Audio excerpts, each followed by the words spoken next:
Hey everybody, what's up? It's Purpose Driven Live Sports, and I'm back here for another NBA video. So, tonight we have the matches between the Milwaukee Bucks versus the Celtics. The Celtics are again at home for Game 4. And then you have the Golden State Warriors who are on the road against Houston. So, Bucks have been on a tear lately the last two games, especially their bench, which has really, to me, been the key to them coming out and playing very well against the Celtics. Especially George Hill, I forgot to mention in the last game.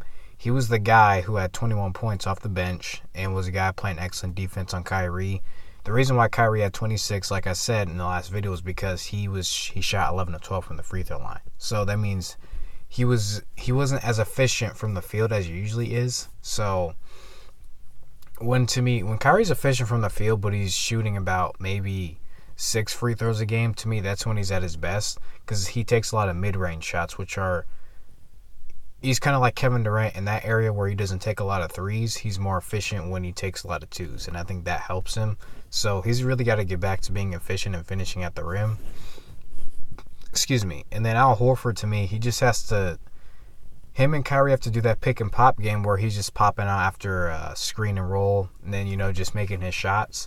He's got to do a better job at defending Giannis at the rim like he was in the first game. I haven't really heard a lot about Al Horford or seen a lot of him in the last two games, which is, I thought that matchup would be something that would be a 50-50 where they both could do things to each other, as in Giannis is still going to get his points, but he's going to have to battle, which is where Al Horford comes in, where he makes him earn it, even though Giannis is still going to get his points. So to me, that part is disappointing because I really thought that, Al Horford would make it this series a little more tougher to do for him, but I understand because Giannis he's a smart player, so he's gonna, to me, make adjustments to that. So that part, I'm not surprised about the adjustments, but the defense to me for Al Horford has to be better, and Aaron Baines also has to help in his defense, because if Giannis is averaging about 28 and getting 12 rebounds, even though this team is good, if he's doing that, then that wakes up all the other players, because once you have to draw in and make a wall on defense, and those guys now are knocking down shots where guys are coming off the bench. Ersan Ilyasova, George Hill, like I said. Then you got Malcolm Brogdon, who I think is going to come back either tonight or next game. So to me, and don't forget Brook Lopez, because he's been playing really great defense, is that you want to make sure that you play Giannis very well, as in you may want to wall him off, but you don't want to play too far off the shooters, because Milwaukee has some really great shooters. That is hands down. And then my last point for this series is that Jason Tatum, like he did in Game 3, has to be aggressive in scoring, as in get to the rim, shoot his mid-range shots, shoot the open threes, getting to the line.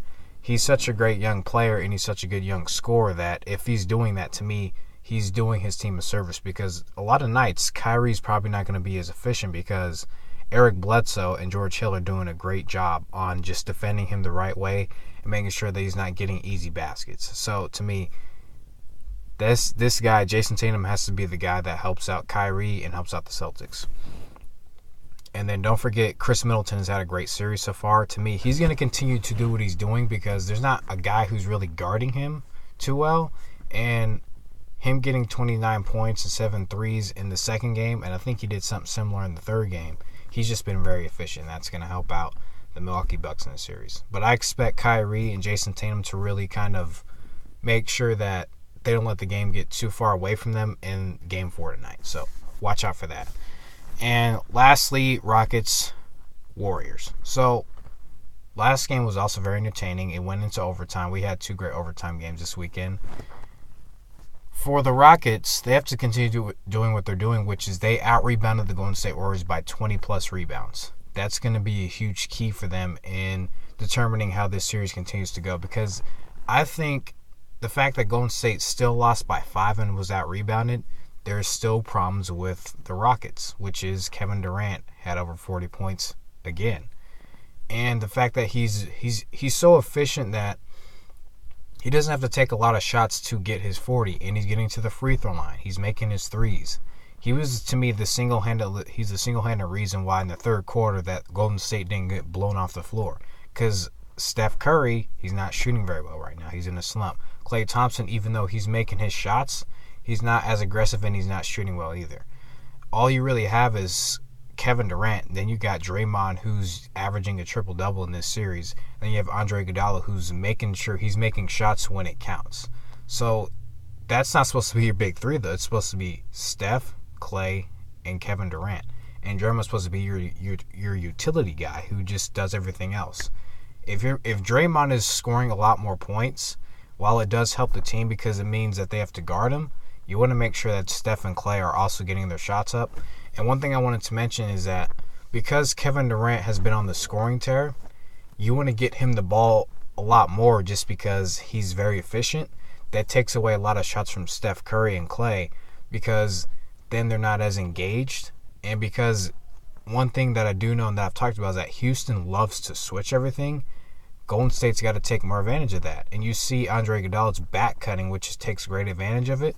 Steph Curry has to do a lot more of that too, I think. Is him back cutting, or they have to orchestrate more screen stuff and off-ball movement, which Steph Curry's so good at, even though they want to always switch. If they're going to play that switch thing, Steph Curry needs to switch onto a weaker defender, and then they can work something out. Because even though Houston switches everything, I think there's flaws to switching, and that's why you see Golden State is they're not as reluctant to switch anymore, where they tag you and then the primary guy gets back on. Because Golden State used to be a switch heavy, and they still are switch heavy because they're so good on defense, but they make sure that they do situational switches. And because Houston does a lot more switching than to me they really should, I think this is where Golden State can take advantage of Houston's defense. Now, Golden State is up 2-1. I think Golden State's going to win this game, and here's why. They only lost by 5. Steph Curry shot poorly. Klay Thompson didn't shoot as well. But Draymond and Andre Iguodala are helping out Kevin Durant.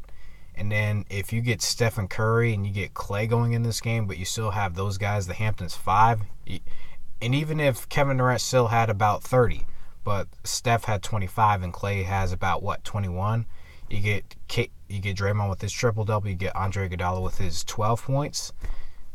That overshadows what Houston can do to me because Houston is a streaky team, as I said, in terms of shooting. And Golden State can definitely take advantage of all that switching. And that's why I'm going to pick Golden State to win a close game tonight in Houston, because they're not going to blow Houston out off the floor unless they have a big shooting night, which is not too far-fetched. They might actually have a big shooting night for Golden State. But I want to pick a winner for the Bucks and Celtics. So if I was to pick a winner, both teams are shooting well from 3, but the Bucks have been more efficient from the field overall. I do think the Celtics can bounce back at home. So I did pick the Celtics in 7, and I'm going to stick by that. I do think the Celtics will win this game. But if the Celtics don't win this game, then they won't win the game in Milwaukee, even though they won the first game in Milwaukee. So here's how it's going to go for me. If the Celtics win this game, I will pick them to win in 7. If the Celtics lose, which obviously will be down 3-1, then you probably should go with the Bucks. So that's pretty much a given. But thank you guys for listening to this video. These were my picks for tonight's games. This is my analysis on the series so far for each game and how each game has gone. And then, but thank you guys for listening. I'll see you guys in the next video.